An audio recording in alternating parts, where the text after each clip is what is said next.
जी, तो आज के लेक्चर में हम देखेंगे, आज के लेक्चर में हमें देखना है what is microscope, why we use microscope.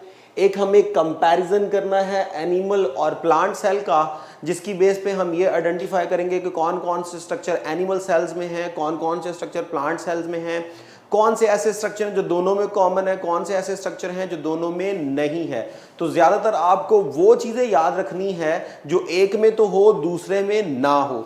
उसके साथ हमें देखना है जी प्लाज्मा मेम्ब्रेन, उसमें हम डिस्कस करेंगे प्लाज्मा मेम्ब्रेन का स्ट्रक्चर, और साथ हम देखेंगे प्लाज्मा मेम्ब्रेन की कॉम्पोजिशन, साथ हम देखेंगे जी functions of the plasma membrane, उसके साथ हमें डिस्कस करना है जी एंडोप्लाज्मिक रेटिकुलम, साथ हमें आज ही डिस्कस करना है राइबोसोम्स, और साथ हमें आज ही डिस्कस करना है जी गोल्जी अपरेटस।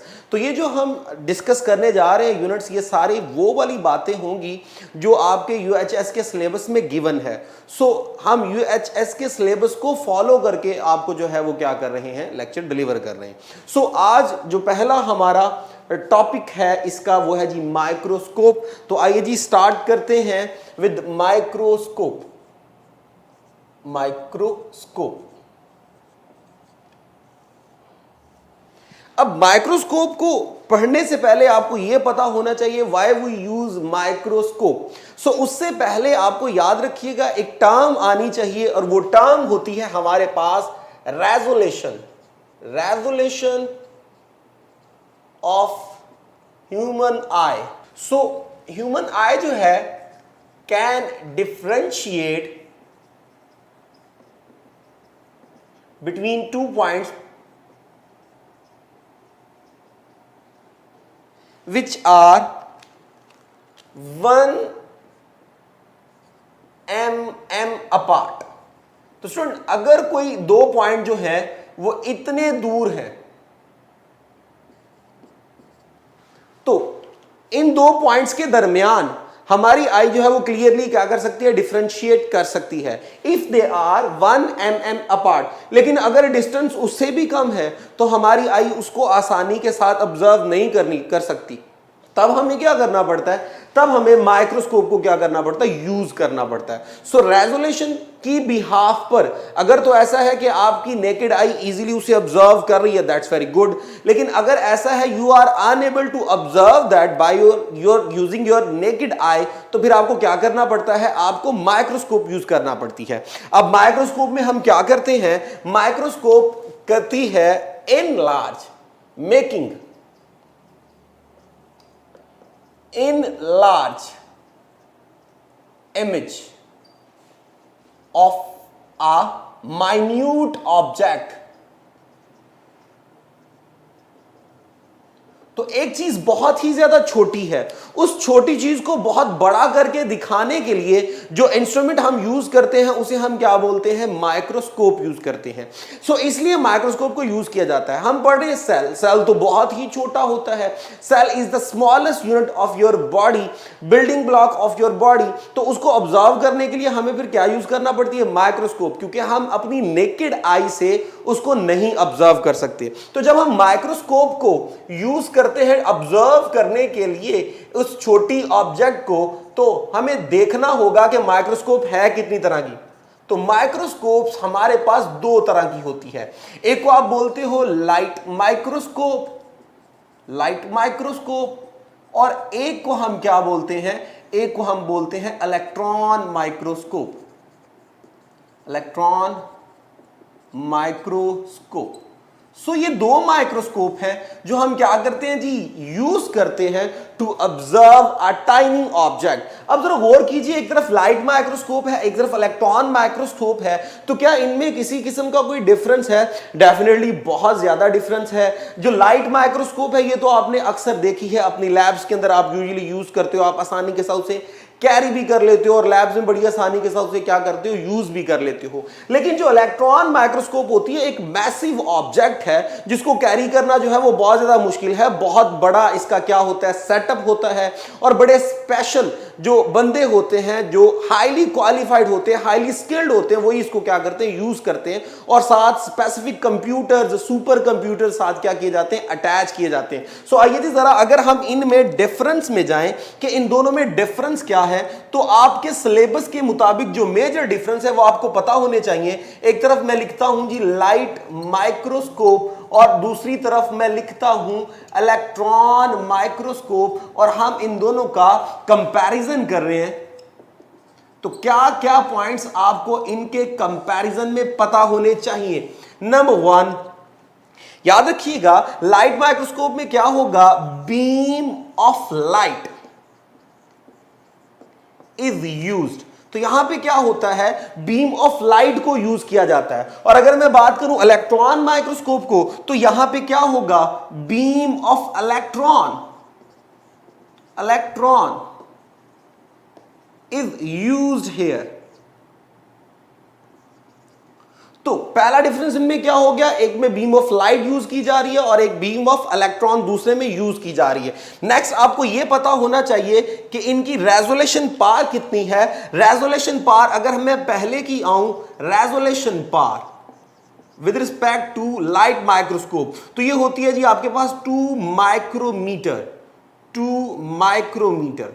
और अगर मैं रेजोल्यूशन पावर देखूं इलेक्ट्रॉन माइक्रोस्कोप की, so it will B 2 to 4 angstrom.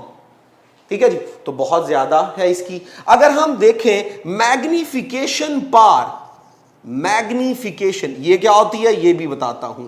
Magnification power को अगर हम ऑब्जर्व करें, तो जो मैग्निफिकेशन पावर है लाइट माइक्रोस्कोप की, वो होती है जी 500 कैपिटल एक्स।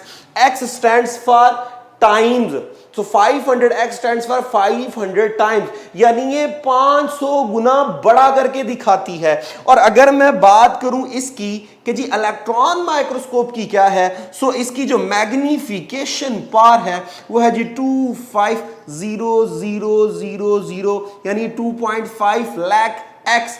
ये तकरीबन 2.5 लाख गुना बड़ा करके चीज को क्या करती दिखाती है। सो मैग्निफिकेशन स्टैंड्स फॉर बड़ा करके दिखाना, enlarge of an object. So magnification power stands for किसी चीज को बड़ा करके दिखाना, जो उसका एपरेंट साइज है वो बड़ा करके दिखाया जाए, ना कि एक्चुअल साइज। उसके लिए हम क्या करते हैं, मैग्निफिकेशन पावर का वर्ड यूज करते हैं। अगर मुझे फाइंड आउट करनी है जी मैग्निफिकेशन पावर, तो वो किस तरह आइडेंटिफाई की जाती है, बड़ा इंपॉर्टेंट एमसीक्यू है एमडीकैट के लिहाज से। अब ये किस तरह फाइंड आउट की जा सकती है, तो याद रखिएगा एक सिंपल लाइट माइक्रोस्कोप की जो मैग्निफिकेशन पावर होती है वो is equal to ocular power of ocular lens multiply power of objective lens. याद रखिएगा जो आप लाइट माइक्रोस्कोप यूज कर रहे हैं इन योर लैब्स, तो जहां पर आंख रखकर आप ऑब्जर्व कर रहे होते हैं, बेसिकली वो क्या होता है, वो आकुलर लेंस होता है। और जहां पर आपने ऑब्जेक्ट रखी होती है स्टेज के ऊपर जिसको आप ऑब्जर्व कर रहे होते हैं, उसके पास जो लेंस होते हैं उन्हें ऑब्जेक्टिव लेंस कहते हैं। और उनके ऊपर आपने देखा होगा अक्सर वैल्यू लिखी होती है, डिजिट्स लिखे होते हैं। मिसाल के तौर पर आकुलर लेंस में अगर आप देखें तो वहां पर लिखा होता है 5x, या उस पे लिखा होता है सपोज कीजिए 10x। और जो पावर ऑब्जेक्टिव लेंस है, पावर ऑब्जेक्टिव लेंस क्या होती है, ऑब्जेक्टिव लेंस वो होता है जो आपके पास क्या है, माइक्रोस्कोप के बिल्कुल ऑब्जेक्ट के पास है। अब वहां पे अक्सर लिखा होता है, सपोज कीजिए मैं कहता हूं जी वहां पे आप देखा होगा लिखा होगा 40x, या लिखा होगा 50x, या लिखा होता है 60x। तो ये जो हमारे पास उसके ऊपर लिखा होता है वो उसकी क्या होती है, पावर। अब मुझे मैग्निफिकेशन फाइंड आउट करनी है। मैग्निफिकेशन मीन चीज को वो कितना बड़ा करके दिखाएगी, तो आसानी से आइडेंटिफाई कर सकते हैं by multiplying them. Point stands for multiply. मैं इनको अगर मल्टीप्लाई कर दूं तो पहले वाले का क्या आएगा आंसर, मेरे पास 200x स्टैंड्स फॉर ये 200 गुना बड़ा करके इस चीज को क्या करेगा, मुझे दिखा देगा। और अगर मैं नीचे वाली चीज में आऊं तो लिखा हुआ है 10x 50x, दोनों को मल्टीप्लाई कीजिए तो क्या आएगा 500x। इट मीन दैट मैं जो ऑब्जर्व कर रहा हूं चीज वो 500 गुना बड़ी करके दिखाई जा रही है। इसे बोलते हैं मैग्निफिकेशन पावर, कि कितना बड़ा करके उस चीज को ऑब्जर्व करवाया जा रहा है। तो इस तरह हमारे पास पहला हमारा टॉपिक कंप्लीट हुआ जो कि था माइक्रोस्कोप से रिलेटेड। आइए जरा नेक्स्ट हम चलते हैं सेल। तो सेल हमारे पास दो तरह के हैं, वो जो एनिमल में होंगे और एक वो जो हमारे पास प्लांट में होंगे। तो हमें यहां पे अब जो नेक्स्ट कंपैरिजन करना है वो करना है एनिमल और प्लांट सेल का कंपैरिजन। सो आइए जी, now we are going to discuss comparison between animal and plant, animals and plant cells। तो अब इस कंपैरिजन में हमें क्या क्या चीजें पता होनी चाहिए, बड़े गौर से सुनिएगा। एक तरफ मैं लिखता हूं प्लांट सेल और एक तरफ हम लिखते हैं एनिमल सेल। ये लीजिए जी, एनिमल सेल्स। अब इन दोनों का हमने कंपैरिजन करना है। कंपैरिजन में जो फर्स्ट पॉइंट हम डिस्कस करेंगे वो करेंगे जी with respect to cell wall. तो इसके लिहाज से हमें पता होना चाहिए। फिर जो दूसरा पॉइंट हम डिस्कस करेंगे वो विद रिस्पेक्ट टू शेप, ये हो गया। उसके बाद जो तीसरा पॉइंट हमें मालूम होना चाहिए वो होना चाहिए विद रिस्पेक्ट टू सेंट्रियूल, सेंट्रियूल। फिर हमें जो नेक्स्ट पॉइंट पता होना चाहिए वो होना चाहिए with respect to vacuole, vacuole. उसके बाद जो हमें नेक्स्ट पॉइंट पता होना चाहिए वो होना चाहिए with respect to chloroplast, chloroplast. ठीक है जी। उसके बाद जो नेक्स्ट हमें पता होना चाहिए वो होना चाहिए with respect to glyoxysome, oxysome. और उसके बाद जो नेक्स्ट हमें पता होना चाहिए वो होना चाहिए जी with respect to lysosome, lysosome. आइए जी, ये कुछ स्ट्रक्चर्स हैं जिनके लिहाज से हमें मालूम होना चाहिए कि क्या क्या डिफरेंस है एनिमल और प्लांट सेल के अंदर। अगर मैं जाऊं with respect to cell wall तो याद रखिएगा only present in plant cell, ये एनिमल सेल में नहीं होती। तो पहला तो आपको क्लियर कट ये मालूम होना चाहिए कि कौन सा स्ट्रक्चर जो है वो प्लांट में है, कौन सा एनिमल में नहीं है। तो सेल वॉल हमारे पास प्लांट सेल में है, ये एनिमल सेल में नहीं होती। नेक्स्ट अगर मैं शेप की बात करूं तो आपने अक्सर देखी होगी जो प्लांट की शेप है वो ऑलमोस्ट रेक्टेंगुलर होती है और ऑलमोस्ट ये फिक्स होती है, रेक्टेंगुलर होगी और फिक्स होगी। जबकि हमारे पास अगर एनिमल सेल्स में देखें तो मोस्टली ये ओवल होती है, लेकिन फिर भी ये चेंज एबल भी हो सकती है। जरूरी नहीं ऐसा ही हो कि हमेशा ये क्या रहे, फिक्स ही रहे, ये चेंज हो सकती है। अगर हम आए विद रिस्पेक्ट टू सेंट्रियूल तो जनरली याद रखिएगा प्लांट में सेंट्रियूल नहीं होते। हाँ, आपकी बुक में एक वर्ड लिखा हुआ है only present in lower plants, mean that chlamydomonas वगैरह के अंदर जो थे, जो अर्ली ब्रायोफाइट्स वगैरह थे उनके अंदर हैं, लेकिन जो डोमिनेंट प्लांट हैं उनके अंदर ये बिल्कुल भी नहीं है। तो आपने ये पॉइंट इस तरह याद रखना है कि सेंट्रियूल जो है वो नहीं होते प्लांट्स के अंदर। बहुत एक्सेप्शनल केस है जिनमें हो, तो एक्सेप्शनल केस को हम कभी भी जो है वो कोड नहीं करते। तो यहां मैंने कहा सेंट्रियूल जो है वो प्लांट सेल में है नहीं है, जबकि एनिमल सेल में वो होता है। अगर हम वैक्यूल की बात करें तो वैक्यूल याद रखिएगा प्लांट सेल में होते हैं लार्ज एंड वन, सिर्फ एक ही होता है और बहुत बड़ा होता है। और याद रखिएगा इसने सेल का ऑलमोस्ट 90% हिस्सा क्या किया होता है, कवर किया होता है। और इसके इतने ज्यादा बड़े होने की वजह से बाकी सारे स्ट्रक्चर जो है वो साइडों पे पड़े होते हैं। लेकिन अगर मैं एनिमल सेल में आऊं तो वो होते हैं जी मैनी एंड स्मॉल। तो ये चीज क्लियर हुई। अब नेक्स्ट हम चलते हैं जी क्लोरोप्लास्ट की तरफ। तो याद रखिएगा chloroplast only present in plant. इसी की बेस पे तो वो क्या कर रहे होते हैं, फोटोसिंथेसिस। आपने पढ़ा था क्रोमोप्लास्ट, ल्यूकोप्लास्ट। तो ये जो है क्रोमोप्लास्ट, ल्यूकोप्लास्ट या जो है क्लोरोप्लास्ट, ये तीनों जो है वो प्लास्टिड की टाइप्स होती हैं। तो हमारे पास जो क्लोरोप्लास्ट है, प्लास्टिड का पार्ट जिसमें ग्रीन क्लोरोफिल होता है वो क्या करता है जी, फोटोसिंथेसिस में इन्वॉल्व होता है। So chloroplast only present in plant, याद रखिएगा। और एनिमल के केस में ये हमारे पास नहीं होता। ग्लाइऑक्सिसोम की तरफ आते हैं तो ग्लाइऑक्सिसोम हमारे पास क्या होती है, वो होती है जी इन प्लांट ओनली। और इसका काम क्या होता है, सीड की स्टेज में जो फूड रिजर्व होती है फैट की फॉर्म में, उसको किस में कन्वर्ट किया जाए, कार्बोहाइड्रेट में कन्वर्ट किया जाए। जबकि एनिमल के केस में ये नहीं होता। लाइसोसोम की अगर हम बात करें तो मोस्टली ये नहीं होता, तो नहीं होता। लेकिन एक्सेप्शनल केस यहां पे भी है, फ्यू प्लांट्स हैं जिनमें इसको ऑब्जर्व किया गया है। मिसाल के तौर पे इंसेक्टिवोरस प्लांट जो है उनमें काफी हद तक हम कह सकते हैं कि ये होता है, अदरवाइज लाइसोसोम नहीं होता। बहुत एक्सेप्शनल केस है कि प्लांट्स में हो।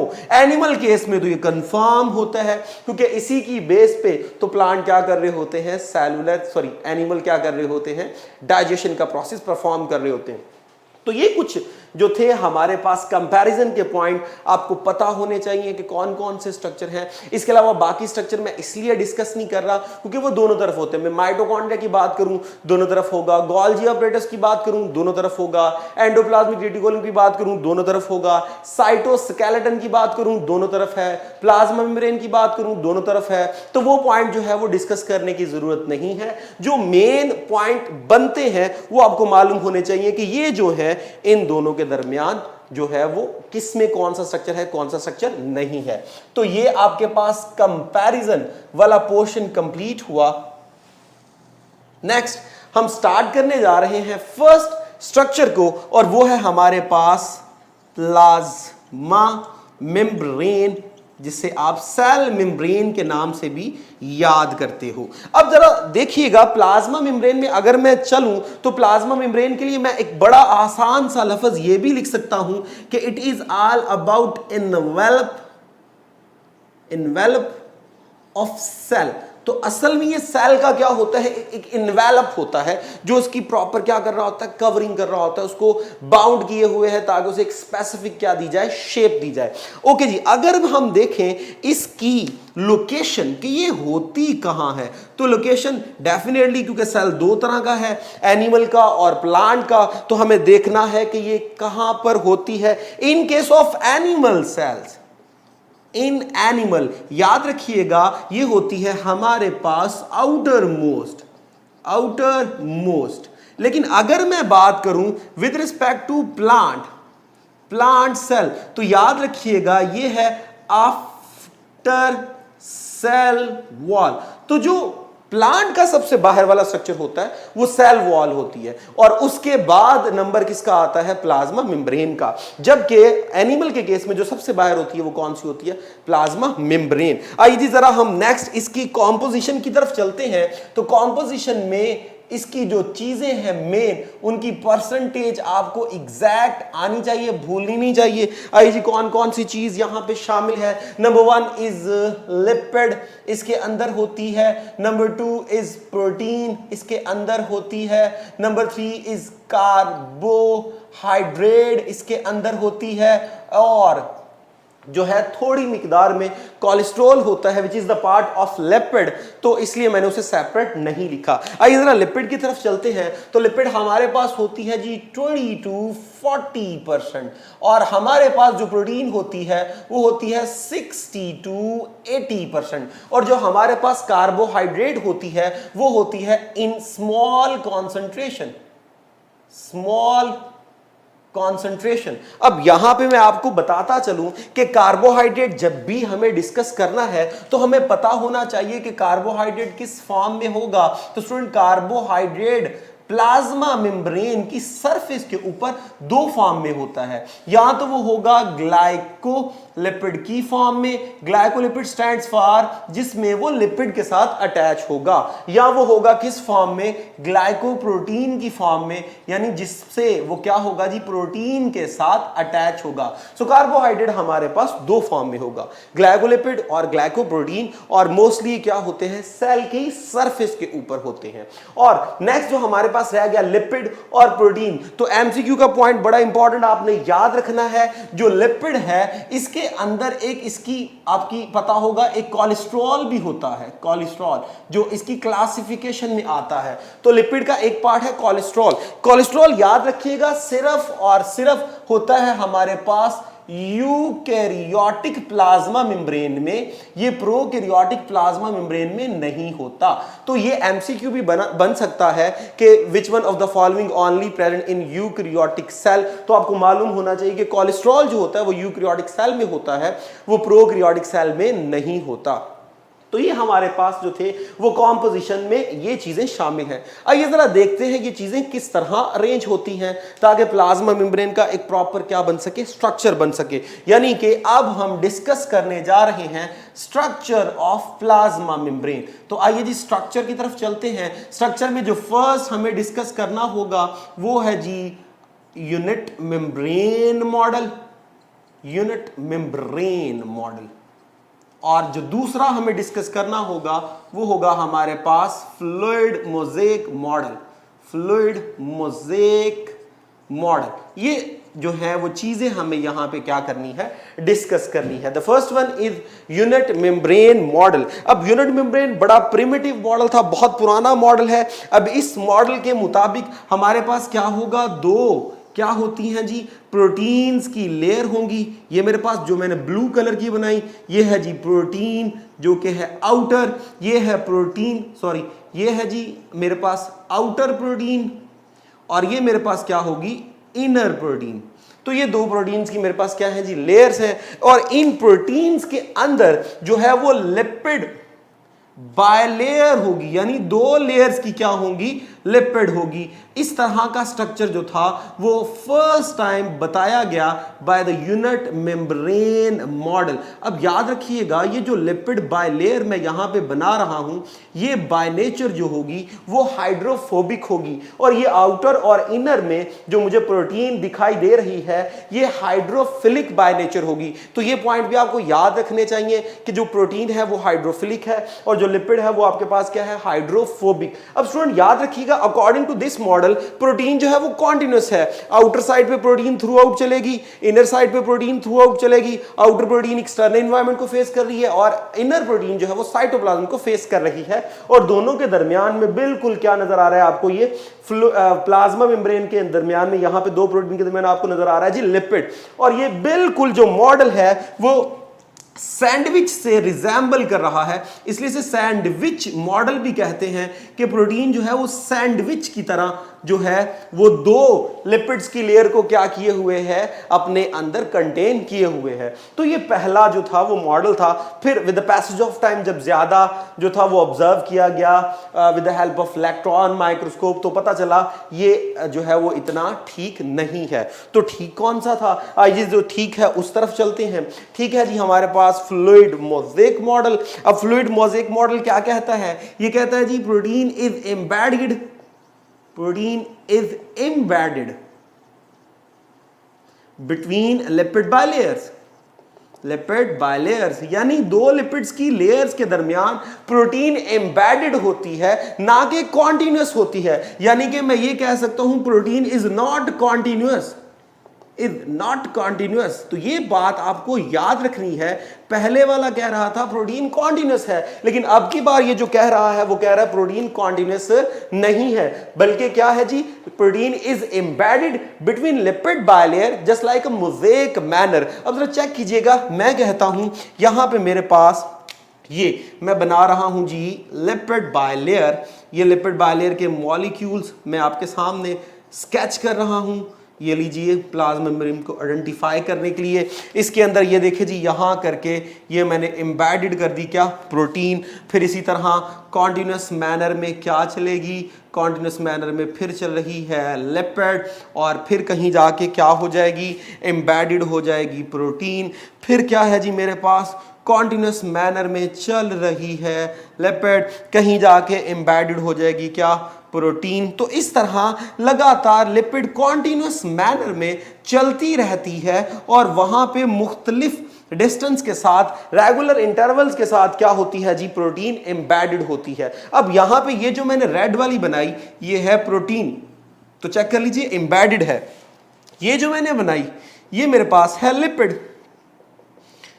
ये जो मैंने सरफेस पे बनाई ये भी मेरे पास क्या है, ये भी मेरे पास है जी प्रोटीन। अब मैंने कहा कोलेस्ट्रॉल भी होती है, तो पॉइंट आपको याद रखना है, कोलेस्ट्रॉल क्या होगी, सिर्फ और सिर्फ यूकैरियोटिक सेल में होगी, ये प्रोकैरियोटिक सेल में नहीं होती। और ये एमसीक्यू भी है, तो यहां पे मैं यहां पे स्केच कर देता हूं। ये लीजिए, ये यहां पे इस तरह करके जो आपको नजर आ रही है वो हमारे पास क्या है जी, कोलेस्ट्रॉल है। और स्टूडेंट याद रखिएगा कोलेस्ट्रॉल का काम होता है reduce the fluidity, reduce the fluidity, क्योंकि प्लाज्मा मेम्ब्रेन की जो अपीयरेंस है वो है फ्लूइड बाय नेचर। चेक कर लीजिए फ्लूइड क्यों कहा गया, क्योंकि लिपिड की जो अपीयरेंस है वो फ्लूइड बाय नेचर है। जब फ्लूइड बाय नेचर है तो इस वजह से फ्लूइडिटी कहीं ज्यादा ना हो जाए, दरमियान में कोलेस्ट्रॉल आता है जो कि फ्लूइडिटी को क्या करता है, डिक्रीज करता है, ताकि एक प्रॉपर शेप क्या रहे, मेंटेन रहे। और कोलेस्ट्रॉल सिर्फ और सिर्फ किन में है, यूकैरियोटिक सेल के केस में है। ओके जी, ये हो गई। अब कौन सा पोर्शन रह गया हमारे पास, कार्बोहाइड्रेट। तो ब्लैक में मैं कार्बोहाइड्रेट मेंशन कर रहा हूं। सपोज कीजिए यहां पे मैंने लिपिड के साथ अटैच कर दिया, तो ये मेरे पास जो है ये कार्बोहाइड्रेट है, मैं प्रोटीन से जोड़ रहा हूं, ये मेरे पास कार्बोहाइड्रेट है। तो याद रखिएगा जो लिपिड के साथ अटैच है वो होगा आपके पास ग्लाइकोलिपिड, और जो प्रोटीन के साथ अटैच है वो आपके पास क्या होगा, ग्लाइकोप्रोटीन होगा। तो इस तरह जो है वो इसका स्ट्रक्चर कंप्लीट हुआ फ्लूइड मोज़ेक मॉडल के मुताबिक। आइए जरा हम इसके फंक्शन की तरफ चलते हैं। तो फंक्शन में मैं बताऊंगा आपको with respect to each part. तो स्टूडेंट इस तरह हमारे पास स्ट्रक्चर कंप्लीट हो गया, कॉम्पोजिशन भी कंप्लीट हो गई। आइए जी जरा हम नेक्स्ट चलते हैं फंक्शंस की तरफ। तो फंक्शंस आपने जरा गौर से पढ़ने हैं और ये मैं बताऊंगा with respect to each component. आइए जी, जो पहला कंपोनेंट था मेरे पास वो कौन सा था, लिपिड। तो आइए जरा लिपिड की बेस पे फंक्शन पढ़ते हैं। तो स्टूडेंट जो लिपिड हमारे पास प्लाज्मा मेम्ब्रेन में है, याद रखिएगा वो फॉस्फोलिपिड है, फॉस्फोलिपिड। तो ये बात आपको याद रहनी चाहिए, ये फॉस्फोलिपिड है। तो ये आपका एमसीक्यू का पॉइंट है, ये आपको याद रहना चाहिए। और कौन सी वाली लिपिड शामिल है, तो याद रखिएगा उसका भी एक स्पेसिफिक नेम है, वो है जी फॉस्फोटाइडिल कॉलिन। ये मोस्ट फैमिलियर फॉस्फोलिपिड है जो कि हमारी प्लाज्मा मेम्ब्रेन में होती है और उसकी कॉम्पोजिशन में इन्वॉल्व है। अब ये जो फॉस्फोलिपिड है इंशाल्लाह बायोलॉजिकल मॉलिक्यूल यूनिट 2 के अंदर ये बताएंगे फॉस्फोटाइडिल कॉलिन क्या होता है। अभी सिर्फ आप ये याद रखिए कि ये लिपिड में फॉस्फोलिपिड के अंदर आती है। तो जरा इसकी शेप तो देखते हैं ये कैसी होती है। तो बेटा बार बार हम बना रहे थे ऐसा एक स्ट्रक्चर, ये देखिए जी ऐसा एक स्ट्रक्चर बना रहे थे, ये वाला, ये आपके पास क्या होती है, फॉस्फोलिपिड होती है। तो याद रखिएगा ये वाला जो पोर्शन है इसे हेड बोलते हैं और ये वाला जो पोर्शन है इसे टेल बोलते हैं। जो हमारे पास हेड है याद रखिएगा ये विद रिस्पेक्ट टू कैरेक्टरिस्टिक्स होता है पोलर, यानी कि हाइड्रोफिलिक। और ये जो मेरे पास टेल है ये होती है नॉन पोलर, यानी कि हाइड्रोफोबिक। तो हाइड्रोफिलिक हाइड्रोफोबिक मैं नहीं लिख रहा, आपको याद खुद ही रखना है। अब ये जो नॉन पोलर है टेल, ये बनी किससे है, तो याद रखिएगा टेल के अंदर शामिल होते हैं फैटी एसिड्स। तो ये भी आपको याद रखना है कि टेल के अंदर क्या शामिल है, फैटी एसिड। जबकि हेड के अंदर क्या शामिल है, हेड के अंदर शामिल होता है जी ग्लिसरोल और साथ शामिल होता है जी फॉस्फोरिक एसिड, फॉस्फोरिक एसिड और साथ नाइट्रोजन बेस होती है जो बायोलॉजिकल मॉलिक्यूल्स में इंशाल्लाह आपको क्लियर करेंगे। अभी सिर्फ ये आपको याद होना चाहिए हेड में क्या है, ग्लिसरोल और फॉस्फोरिक एसिड, और जबकि टेल में क्या शामिल है, फैटी एसिड। अब जरा गौर कीजिए, मैंने एक बिल्कुल स्ट्रेट बनाई, एक में थोड़ा सा बेंड किया। अब स्ट्रेट का मतलब ये होता है, बिल्कुल स्ट्रेट का मतलब कि यहां पे जो मेरे पास फैटी एसिड है वो सैचुरेटेड फैटी एसिड है। सो S.F स्टैंड्स फॉर सैचुरेटेड, और जो मैंने कर्व डाला है इस कर्व का मतलब है कि अनसैचुरेटेड फैटी एसिड है। सो कर्व का मतलब सैचुरेटेड यहां पे नहीं बल्कि अनसैचुरेटेड है। तो सैचुरेटेड और अनसैचुरेटेड का आपको डिफरेंस पता होगा, डबल बॉन्ड और सिंगल बॉन्ड वाला। तो ये बात आपको मालूम होनी चाहिए। तो मेजर पोर्शन प्लाज्मा मेम्ब्रेन का कौन सा है? मेजर पोर्शन है हमारे पास नॉन पोलर हाइड्रोफोबिक। तो एमसीक्यू का पॉइंट याद रखिएगा, ये जो नॉन पोलर है ये क्या करता है? यही तो अट्रैक्ट कर रहा होता है प्रोटीन को जो एम्बेडेड होती है प्लाज्मा मेम्ब्रेन के अंदर। तो ये भी आपको एमसीक्यू से पूछा जा सकता है कि protein which is embedded in plasma membrane attracted by head of the phospholipid, tail of the phospholipid, cholesterol of the lipid. तो ये आपको मालूम होना चाहिए कि ये होगा टेल ऑफ द फॉस्फोलिपिड। अब चला चेक कीजिए, पोलर मेजर है, पोलर जो इसका हेड है और टेल जो है वो इसकी क्या है? Non polar. तो मेजर हिस्सा इसका नॉन पोलर है। सो इस बिहाफ पे ये ज्यादातर अट्रैक्ट करता है किन चीजों को? जो नॉन पोलर होंगी, और ये रिजेक्ट करता है उन चीजों को जो क्या होंगी? पोलर। तो फंक्शंस में आपको ये याद रखना है, नंबर 1 ये क्या करेगा? Allow only non polar substances. ये नॉन पोलर सब्सटेंसेस को क्या करेगा? अलाउ करेगा। और उनमें भी क्या शामिल है? Lipid soluble substances, lipid soluble substances. Suppose कीजिए आपको यहां पे एक एमसीक्यू बना के दे दे कि which one of the following can easily cross the plasma membrane. नीचे आपको ऑप्शन दे दे कि जी इंसुलिन है, बीटा आपको ऑप्शन दे दे टेस्टोस्टेरोन है, चार्ली आपको ऑप्शन दे दे जी ग्लाइकोलिपिड है, डेल्टा आपको ऑप्शन दे दे कोई आयनिक सब्सटेंस है। तो याद रखिएगा टेस्टोस्टेरोन बाय नेचर स्टीरॉयड होती है और स्टीरॉयड लिपिड के अंदर आती है। तो लिपिड सब्सटेंस आसानी से इसमें से क्या हो जाएंगी? क्रॉस हो जाएंगी। तो ये लिपिड सॉल्युबल को आसानी से क्या होने देता है? क्रॉस होने देता है। तो किनको क्रॉस नहीं होने देता? Do not allow polar substances, यानी वाटर लवर सब्सटेंसेस को अलाउ नहीं करेगा। Do not allow ionic substances, ionic substances को अलाउ नहीं करेगा। मीन आयॉन्स को इसमें से ये अपने में से पास आउट होने नहीं देगा। तो ये तो विद रिस्पेक्ट टू लिपिड हमारे पास फंक्शन क्या हो गया? क्लियर हो गया। आइए जी, एक चीज हमारे पास क्या थी? कोलेस्ट्रॉल थी, जो मैंने आपको बताई कि जी सिर्फ यूकैरियोटिक सेल में है, और मैंने आपको इसका फंक्शन भी बता दिया था। फिर यहां पे लिख रहा हूं, इसका फंक्शन था decrease the fluidity, decrease the fluidity. ये फ्लूइडिटी को क्या करता है? कम करता है, ताकि जो है वो एक स्पेसिफिक स्ट्रक्चर जो है वो बन सके। ओके जी, अब ये काम हो गया कोलेस्ट्रॉल का काम। अब नेक्स्ट हम चलते हैं, तीसरा पार्ट जो था वो हमारे पास कौन सा था? प्रोटीन। तो जी प्रोटीन का फंक्शन आपको क्लियरली पता होना चाहिए। याद रखिएगा, प्रोटीन मेरे पास किस फॉर्म में थी? मैंने कहा था प्रोटीन मेरे पास एम्बेडेड फॉर्म में थी। तो ये मेरे पास एम्बेडेड फॉर्म में थी। जब एम्बेडेड फॉर्म में थी तो कौन कौन सी प्रोटीन्स हो सकती हैं? याद रखिएगा स्टूडेंट, प्लाज्मा मेम्ब्रेन में हमारे पास 2 तरह की प्रोटीन्स होती हैं। अब ये आपने बड़े गौर से बातें सुननी है। एक मेरे पास होगी एक्सट्रिंसिक प्रोटीन और एक मेरे पास होती है इंट्रिंसिक प्रोटीन। अब एक्सट्रिंसिक प्रोटीन क्या होती है? वो जो कि क्या होती है? एट सरफेस लेवल, जो कि सरफेस लेवल पे हो सकती हैं। ऐसा भी हो सकता है ऑन इनर और आउटर साइड। ये इनर साइड में भी हो सकती है, आउटर साइड। और इंट्रिंसिक प्रोटीन क्या होंगी? Which are embedded. तो जो लिपिड बायलेयर में क्या होती हैं? एम्बेडेड होती हैं, उन्हें हम क्या बोलते हैं? इंट्रिंसिक। याद रखिएगा, जो एक्सट्रिंसिक प्रोटीन होती हैं ये हमारे पास जो हैं वो क्या करती हैं? एक्ट्स एज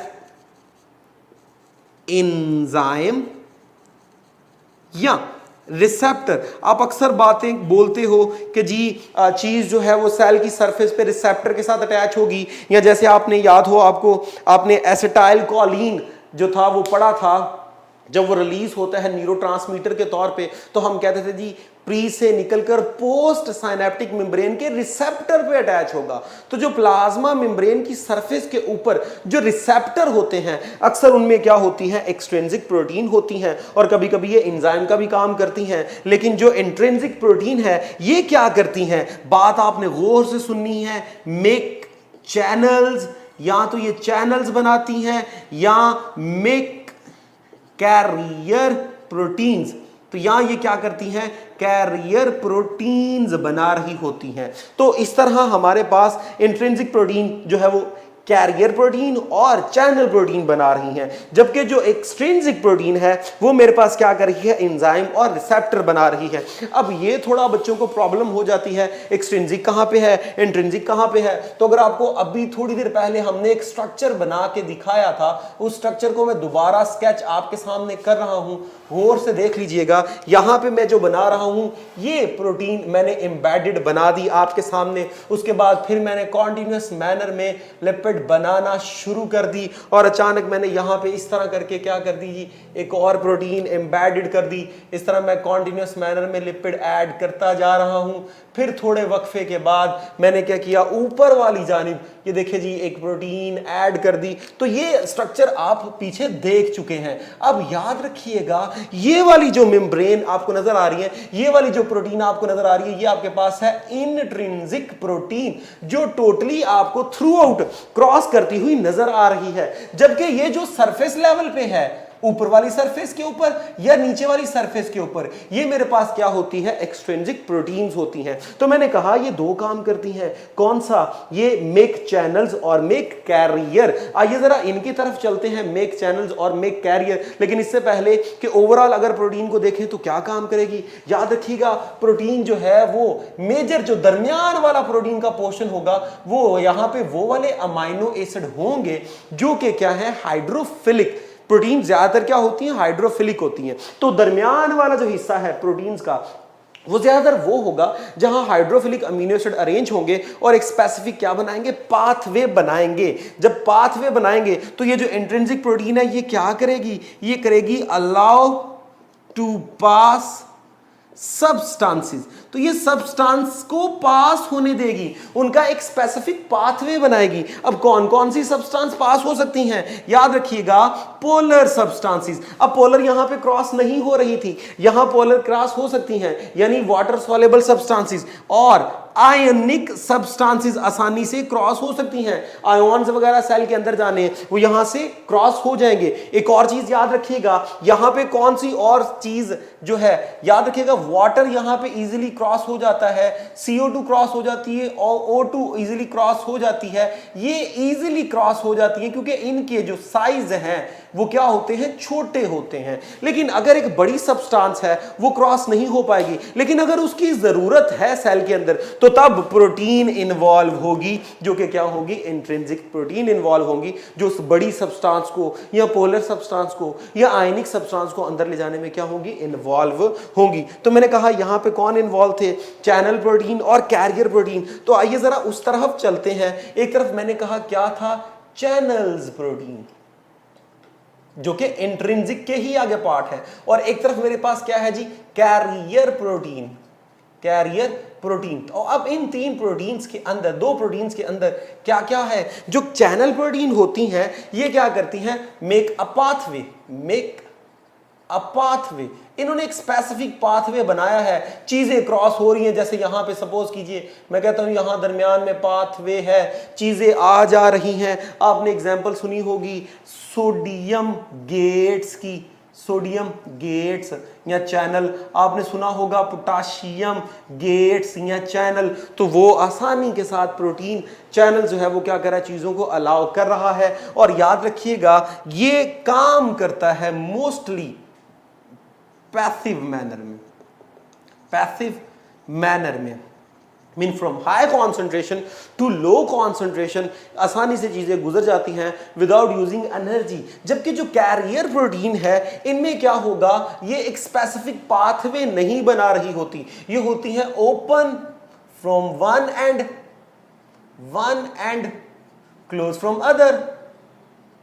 एक साइड से तो ये खुली होंगी, दूसरी साइड से ये क्या होंगी, बंद होंगी। सपोज कीजिए मैं कहता हूं जी यहां पे इस तरह करके प्रोटीन है, आगे चीज अटैच होगी तो यहां से ये खुल जाएगी तो नीचे से बंद हो जाएगी। अब वो चीज नीचे आएगी, यहां पे टच होगी तो फिर ऊपर से बंद होगी, नीचे से खुल जाएगी। तो इस तरह ये स्पेसिफिक ओपनिंग और क्लोजिंग करके चीजों को अलाउ करती है कि वो क्या कर सके, गुजर सके। और यहां पे भी याद रखिएगा कौन कौन सी हो सकती है, एक्टिव ट्रांसपोर्ट भी हो सकती है और पैसिव ट्रांसपोर्ट भी हो सकती है। और जब पैसिव ट्रांसपोर्ट है तो याद रखिएगा इसमें होती है फैसिलेटेड डिफ्यूजन। ये एमसीक्यू है आपके लिए, विच one of the following involve in facilitated diffusion. तो आपको याद रहना चाहिए जो कैरियर प्रोटीन्स हैं वो इन्वॉल्व होती हैं। और एक्टिव में आपने बड़ी एक मशहूर एग्जांपल पढ़ी थी आपके उसके अंदर, जब नर्व इंपल्स को आप ट्रांसमिट कर रहे थे, उसे आपने कहा था सोडियम पोटाशियम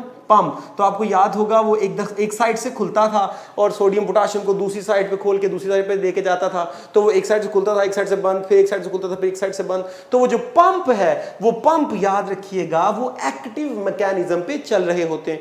ये भी आपके पास एक क्या है, एमसीक्यू। अब कौन कौन सी चीजें प्रोटीन गुजार रही है वो भी आपने पढ़ ली। आइए जरा बात करते हैं आखिरी पार्ट की, जो कि हमारे पास था कार्बोहाइड्रेट। और कार्बोहाइड्रेट आपने पढ़ा वो किस फॉर्म में था, ग्लाइकोलिपिड की फॉर्म में और ग्लाइकोप्रोटीन की फॉर्म में। तो स्टूडेंट ये जो था हमारे पास कार्बोहाइड्रेट, ग्लाइकोलिपिड और ग्लाइकोप्रोटीन, इसका काम जो होता है प्लाज्मा मेम्ब्रेन में वो होता है एंडोसाइटोसिस का काम करना। एंडोसाइटोसिस का काम करना। अब एंडोसाइटोसिस क्या होती है? Endocytosis stands for to engulf any substance by enfolding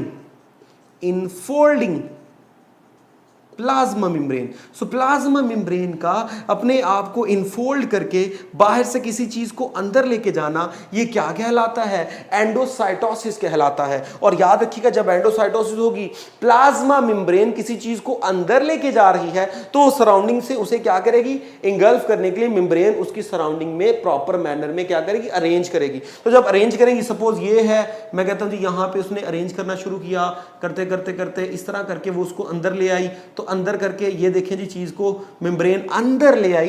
तो इसकी प्रॉब्लम ये होती है कि एंडोसाइटोसिस जब भी होगी मेम्ब्रेन डिक्रीज होगी। तो ये आपके पास नेक्स्ट एक इंपॉर्टेंट एमसीक्यूज है, आपसे पूछा जाता है विच one of the following process involve in the decrement या टू डिक्रीज द मेम्ब्रेन। तो डिक्रीज करने में किसका रोल होता है? एंडोसाइटोसिस का। और एंडोसाइटोसिस भी आपको याद रहना चाहिए दो तरह का होगा। कौन कौन सा? नंबर वन, एंडोसाइटोसिस हमारे पास दो तरह का है।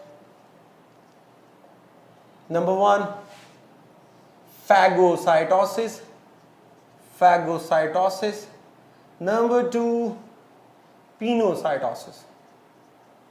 ये दो हमारे पास इसके जो है वो टाइप्स बनती हैं। अगर मैं एंडोसाइटोसिस में चलूं तो एंडोसाइटोसिस की दो टाइप में, फैगो मीन टू इंगल्फ सॉलिड। और याद रखिएगा ये जो सॉलिड को इंगल्फ कर रहा है इसे सेल ईटिंग भी बोलते हैं। और ये किस बुनियाद पे हो रही है? ग्लाइकोलिपिड और ग्लाइकोप्रोटीन की बिहाफ पे। जैसे ही कोई चीज उसको टच करेगी, और यहां पे मेरे पास है टू इंगल्फ लिक्विड। तो स्टूडेंट याद रखिएगा ये होता है सेल ड्रिंकिंग प्रोसेस, यानी सेल किसी चीज को ड्रिंक कर रहा है, इनटेक कर रहा है। तो एंडोसाइटोसिस जो है वो हमारे पास एग्जाम्पल्स हैं कार्बोहाइड्रेट के फंक्शन की। एक होता है एक्सोसाइटोसिस में क्या होगा? कंटेंट को बाहर रिमूव किया जाता है। याद रखिएगा जब एंडोसाइटोसिस होगी प्लाज्मा में कमी आएगी, जब एक्सोसाइटोसिस होगी तो प्लाज्मा मेम्ब्रेन में इजाफा होता है, उसकी रिपेयरिंग हो जाती है। तो इस तरह यहां पर जो थे वो with respect to each component हमने क्या किए, फंक्शन डिस्कस कर लिए। और इसमें आपको मालूम रहना चाहिए कि जब भी वर्ड आएगा एक्टिव तो एनर्जी यूज होगी, जब भी वर्ड आएगा पैसिव फैसिलिटेटेड एनर्जी यूज नहीं होगी। अगर एक एमसीक्यूज आ जाए, मैं बोलता हूं विच one of the following involve in the active transport of the plasma membrane. तो एक्टिव ट्रांसपोर्ट में कौन सी चीज इन्वॉल्व है? आप नीचे मैकेनिज्म आपको दे देता है, मुख्तलिफ फैसिलिटेड डिफ्यूजन दे देता है,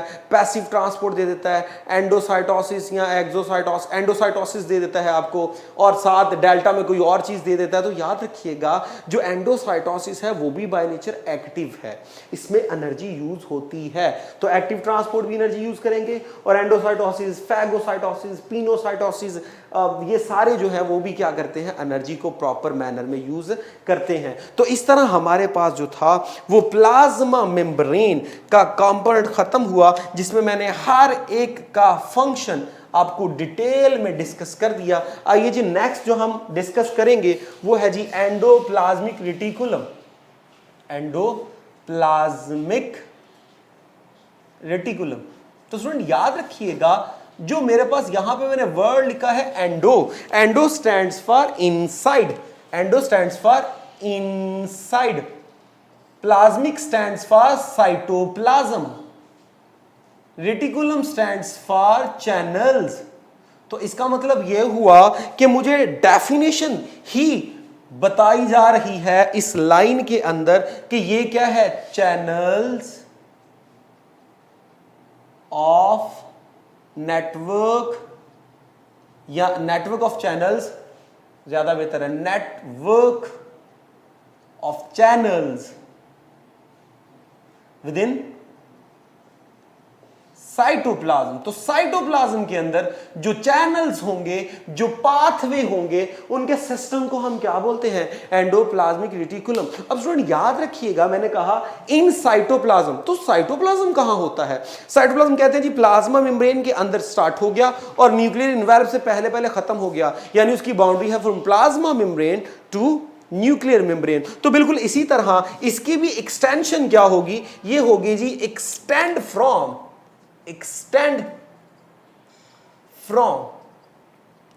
plasma membrane to nuclear membrane. तो प्लाज्मा मेम्ब्रेन से लेकर न्यूक्लियर मेम्ब्रेन तक जो नेटवर्क ऑफ चैनल हमारे पास चलेगा उसे हम क्या बोलेंगे, एंडोप्लाज्मिक रेटिकुलम कहते हैं। अब मैंने यहां पे न्यूक्लियर मेम्ब्रेन की बात की, तो सपोज कीजिए मैं यहां पे न्यूक्लियस बना रहा हूं, ये न्यूक्लियस के मेरे पास छोटे छोटे पोर्स होते हैं जिन्हें आप न्यूक्लियर पोर कहते हो। तो ये मेरे पास न्यूक्लियस का एक हाफ पोर्शन है। तो स्टूडेंट यहां पर क्या होगा, इसके साथ पोर्स के साथ इस तरह करके नेटवर्क आपको नजर आ रहा है which is directly connected with the nuclear membrane, इसे हम क्या बोलते हैं, ईआर बोलते हैं। अब ईआर में मैंने कहा ये छोटी छोटी क्या होती हैं जी, सैक्स होती हैं। तो याद रखिएगा ईच सैक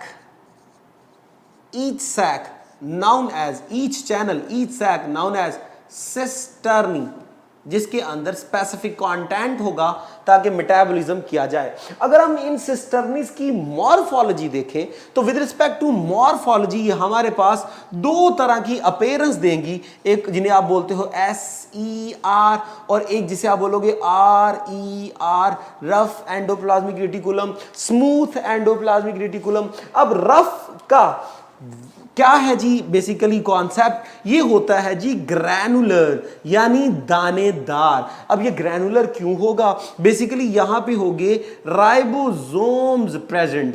राइबोसोम्स क्या होंगे, प्रेजेंट होंगे। सबको मालूम है राइबोसोम्स का काम क्या होता है, प्रोटीन सिंथेसिस। तो ये होंगे जी यहां पे हमारे पास प्रोटीन सिंथेसिस यहां पे हो रही होगी। जब यहां पे प्रोटीन सिंथेसिस हो रही होगी तो ये हमारे पास प्रोटीन की फैक्ट्री हो गया। जो प्रोटीन बनी है, जितना हिस्सा सेल के अंदर यूज करना है तो वो सेल के अंदर रख लिया जाएगा, अगर प्रोटीन सेल से बाहर भेजनी है तो उसे सेल से बाहर भेज दिया जाएगा। जबकि जो आपके पास SER है ये होगा नॉन ग्रैनुलर। जब ये नॉन ग्रैनुलर होगा तो इसका मतलब इसमें राइबोसोम्स नहीं होंगे। जब इसमें राइबोसोम नहीं होंगे तो अपीयरेंस क्या देगा, बड़ी स्मूथ। अब उस स्मूथ वाले के फंक्शन आपको आने चाहिए, एमसीक्यूज में आ चुके हैं, पास पेपर में अगर आप देख लीजिए एमडी कैट के, तो इसके 4-5 फंक्शन है वो आपको याद रखने हैं। Number 1 lipid metabolism, lipid metabolism. देखिए जी यहां पे मैं अगर आपको एमसीक्यूज बना दूं, आपको एमसीक्यूज आता है विच one of the following contain highest concentration of SER, के फॉलोइंग सेल्स हैं उनमें से सबसे ज्यादा SER किस में है। अल्फा ऑप्शन आपको दे दे कि जी पैंक्रियास सेल है, बीटा ऑप्शन आपके पास दे दे कि जी सपोज कीजिए वो आपके पास लीवर के सेल है, चार्ली ऑप्शन आपके पास दे दे कि मसल्स के सेल्स हैं, डेल्टा ऑप्शन आपके पास दे दे एडिपोज टिश्यू के सेल्स हैं। तो एडिपोज टिश्यू के सेल क्योंकि उनका काम क्या होता है, फैट से रिलेटेड होता है। तो ये बातें कॉन्सेप्चुअल आपको याद रहनी चाहिए। सो खैर हमने कहा जी लिपिड मेटाबॉलिज्म करेगा और क्या करेगा, मैकेनिकल सपोर्ट देगा, इसकी बिहाफ पे एक प्रॉपर सपोर्ट मिली होगी, साथ ही साथ detoxification, of toxic substances.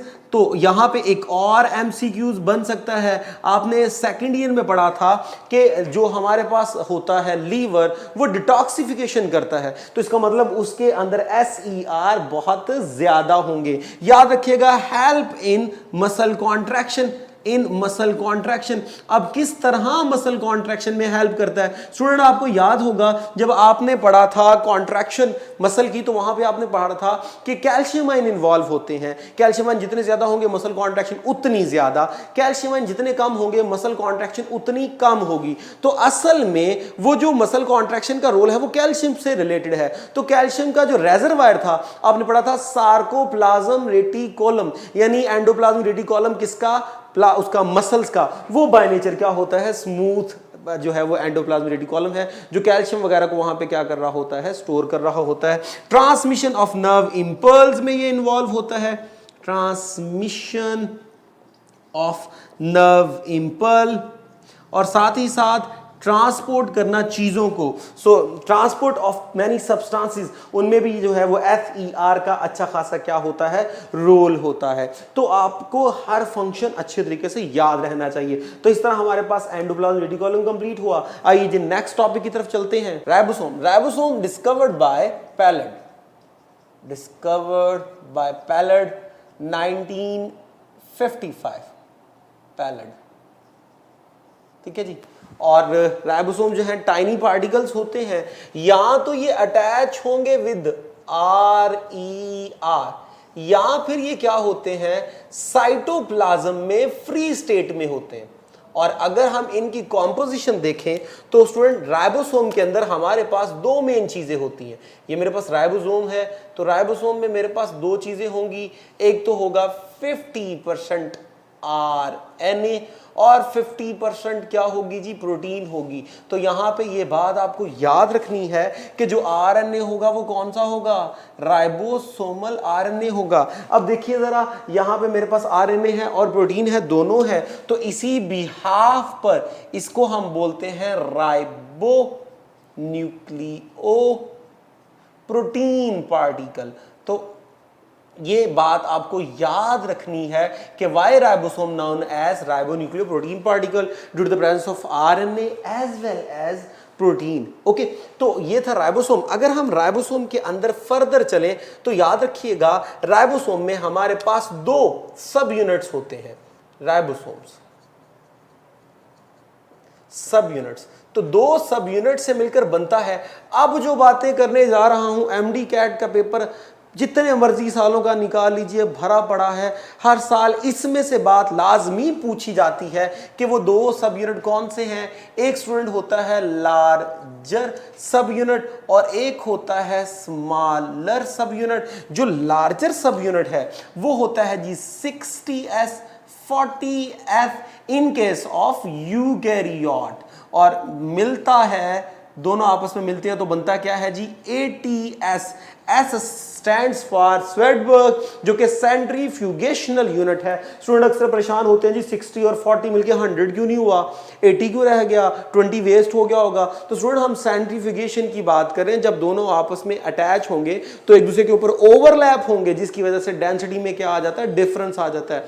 Lost यहां पे कुछ नहीं होता, सिर्फ ओवरलैपिंग की वजह से डेंसिटी में चेंज आ गया। तो 80S, तो यूकैरियोटिक राइबोसोम 80S वाला, ये आपको याद रखना है। और आपके पास 50S लार्जर सब यूनिट, 30S स्मॉलर सब यूनिट, दोनों मिलकर क्या बनाते हैं 70S। और ये है इन केस ऑफ प्रोकैरियोट। और ये चीज बहुत ही ज्यादा इंपॉर्टेंट है। इवन इस साल का भी पेपर जो पिछला आया है, लास्ट पास पेपर, उसको भी उठा के देख लीजिए, तो इसी में से बात पूछी हुई है, लार्जर सब यूनिट कौन सा है, प्रोकैरियोट का या यूकैरियोट का। तो आपको मालूम होना चाहिए, दोनों जुड़ेंगे तभी जाके आपके पास क्या बनता है, राइबोसोम बनता है। तो दोनों को जोड़ने में काम कौन करता है, मैग्नीशियम आयन। ये भी बड़ा इंपॉर्टेंट MCQ है कि दोनों सब यूनिट को जोड़ता कौन है, मैग्नीशियम आयन जोड़ता है। तब जाके ये आपके पास क्या बनते हैं, एक मैच्योर, ये मेरे पास लार्जर सब यूनिट, ये मेरे पास स्मॉलर सब यूनिट। तो अब मेरे पास आकर ये एक मैच्योर क्या बन गया, राइबोसोम बन गया। अब राइबोसोम का काम क्या होता है, बड़ी दफा आपने पढ़ा, ये प्रोटीन फैक्ट्री है, यानी कि प्रोटीन की जो फॉर्मेशन है वो काम करना इसका काम है। और स्टूडेंट याद रखिएगा, राइबोसोम इटसेल्फ खुद कहां बनते हैं, तो by nucleolus. Nucleolus is the factory of the ribosome while ribosome is the factory of the protein। तो ये बातें आपको याद रहनी चाहिए। अब क्या होता है, कभी कभी ऐसा है प्रोकैरियोट के केस में, जब प्रोटीन बनानी है तो जो mRNA होता है उसकी लाइफ बड़ी शॉर्ट होती है, तो उस वक्त एक पॉलीसोम का कॉन्सेप्ट चलता है। वो क्या है, ये देखिए जी, ये मेरे पास जो है वो mRNA है, mRNA है, मैसेंजर RNA, जिसमें प्रोटीन बनाने की क्या होती है, इंफॉर्मेशन। अब यहाँ पे लार्जर सब यूनिट, स्मॉलर सब unit, larger smaller, larger smaller, larger smaller involve होते हैं, और इन्वॉल्व होके यहां से क्या बनाना शुरू कर देते हैं, प्रोटीन बनाना शुरू कर देते हैं। अब इसको हम बोलते हैं, इस स्ट्रक्चर को बोलते हैं polysome. One mRNA attach with many ribosome. जबकि इस फंक्शन को हम क्या बोलते हैं, इस फंक्शन को हम बोलते हैं ट्रांसलेशन, यानी कि फॉर्मेशन ऑफ प्रोटीन। तो वो कौन करता है जी, राइबोसोम करता है। इस तरह ये स्ट्रक्चर भी आपके पास कंप्लीट हुआ। आइए जी, नेक्स्ट स्ट्रक्चर जो हम डिस्कस करने जा रहे हैं, the last one of this lecture, वो होगा जी गोल्जी अपैरेटस। Golgi apparatus. अब स्टूडेंट गोल्जी अपैरेटस क्या होता है, याद रखिएगा, गोल्जी अपैरेटस, गोल्जी बॉडी, इन दोनों में डिफरेंस क्या है वो भी आपका क्लियर हो जाएगा। नंबर 1 है क्या जी, stack of flattened sac. Stack कहते हैं जी ढेर को, ढेर को, सैक्स कहते हैं थैलियों को।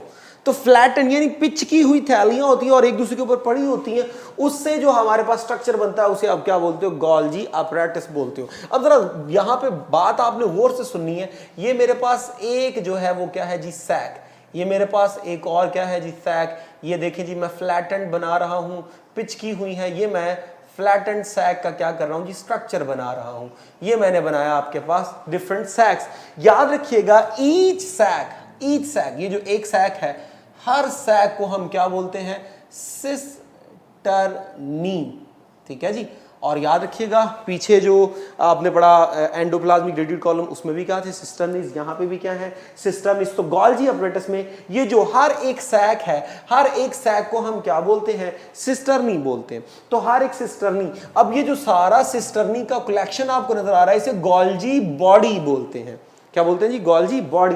ये जो सिस्टर्नीज का सैक है, और याद रखिएगा ये 5 से लेकर 8 तक क्या होती हैं, सैक्स होती हैं। सारी आपस में क्या होती हैं, इंटरकनेक्टेड होती हैं। अगर मैं गोल्जी अपैरेटस के फेजेस में आऊं, फेजेस, तो याद रखिएगा इसके 2 फेज होते हैं, number 1, number 2। The first one is forming phase. अब ये क्या होता है, नंबर 2 इज मैच्योरिंग फेज।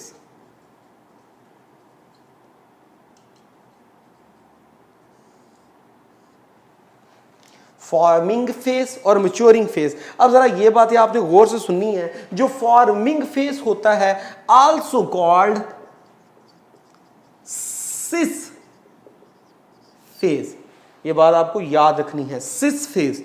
और ये होता क्या है, वेयर न्यू सिस्टर्नीज आर फॉर्म्ड, जहां से नई सिस्टर्नीज बनती हैं। क्या मतलब स्टूडेंट, असल में होता यह है कि यहां पे आपके पास ई आर जो है वो रफ वाला वो प्रोटीन बना रहा है, स्मूथ वाला लिपिड की मेटाबॉलिज्म कर रहा है। तो वो क्या करते हैं, छोटे छोटे बड बनाकर भेजते हैं टुवर्ड्स गोल्जी अपैरेटस। अब क्या होता है, ये बर्ड्स आके आपस में फ्यूज होते हैं और फ्यूज होकर एक सैक बनाते हैं, सिस्टर्नी बनाते हैं। वो सिस्टर्नी यहां ऐड हो जाती है। तो जिस जगह से क्या होते हैं, वेजिकल आके अटैच हो रहे हैं, ये बर्ड आके अटैच हो रहे हैं, वो वाली जगह है फॉर्मिंग फेस। और याद रखिएगा ये होती है इसकी आउटर सरफेस और ये होती है कन्वेक्स शेप की। और यहां पे ये मटेरियल रिसीव करता है किसका, जो कि एंडोप्लाज्मिक रेटिकुलम से आ रहा है, और वो अनप्रोसेस्ड मटेरियल होता है जिसे बॉडी की रिक्वायरमेंट के मुताबिक क्या करना है, प्रोसेस्ड करना है। जबकि मैच्योरिंग फेज क्या होगा, वेयर सिस्टर्नी ब्रोकन डाउन, जहां पे सिस्टर्नी को क्या कर दिया जाएगा, ब्रेक कर दिया जाएगा। क्यों, क्योंकि यहां पे बनेंगे गोल्जी वेजिकल। तो स्टूडेंट असल में होता यह है, कंटेंट यहां से आ रहा है, जो लिपिड हो सकता है, प्रोटीन हो सकता है, कार्बोहाइड्रेट हो सकता है, यहां आके वो एक सिस्टर्नी बनाएगा, पहली सिस्टर्नी से फ्यूज हो जाएगी। अब ये वाला हिस्सा आपके पास है फॉर्मिंग फेस या सिस फेस, क्योंकि यहां पे सिस्टर्नी बन रही है। अब कंटेंट एक सिस्टर्नी से दूसरी को, दूसरी से तीसरी को, तीसरी से चौथी को आगे आगे ट्रांसफर किया जाएगा। हर सिस्टर्नी के अंदर स्पेसिफिक मेटाबॉलिज्म होता है, बॉडी की रिक्वायरमेंट के मुताबिक वो क्या करेगा, कंपाउंड की मैन्युफैक्चरिंग करेगा, बॉडी के मुताबिक वो मॉडिफिकेशन करेगा, और फाइनल प्रोडक्ट बना के लास्ट सिस्टर्नी में से उसको क्या किया जाएगा, छोटी छोटी पैकिंग में रिलीज किया जाएगा। ये जो छोटी छोटी पैकिंग है उन्हें हम क्या बोलते हैं, उन्हें बोलते हैं गोल्जी वेजिकल्स बोलते हैं। अब ये जो छोटी छोटी पैकिंग है जिन्हें हम गोल्जी वेजिकल्स बोल रहे हैं, जब इनको भी ऐड कर दिया जाता है गोल्जी बॉडी के अंदर, no it will be considered as Golgi apparatus। So Golgi apparatus is equal to Golgi bodies plus ये जो आपके पास गोल्जी वेजिकल है। अब यहां अनप्रोसेस्ड मटेरियल था, तो यहां पे क्या होगा, contain processed material, contain processed material.